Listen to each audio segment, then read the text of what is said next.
ని భిక్షమడుటకును కొందరు ప్రతిదినము అతనిని శృంగారమును దేవాలయపు ద్వారమున వద్ద ఉంచిడి వారు పేతురును యోహానును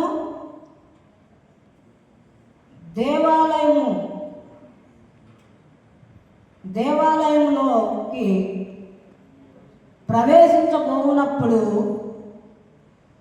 అతడు చూచి భిక్షమడగగా పేతురును యోహానును అతనిని తేరి చూచి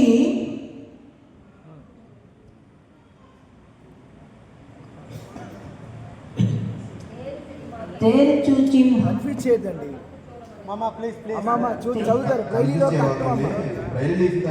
తేరి చూచి మా తట్టు చూచుటకు అని అతడు వారి యొక్క ఏమైనా దొరుకునేమో అని కనిపెట్టి చూచు వారి యందు లక్ష్యముంచెను.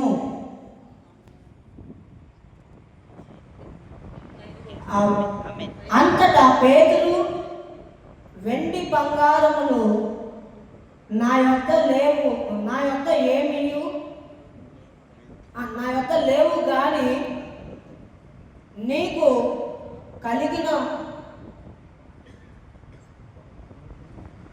మాకు కలిగినది నీకు ఇచ్చుచున్నాము. నజరేయుడైన యేసు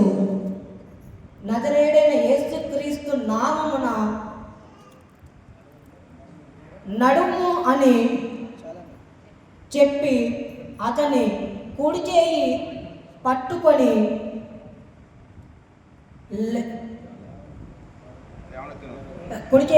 లేవనెత్తును. వెంటనే అతడు పాదములను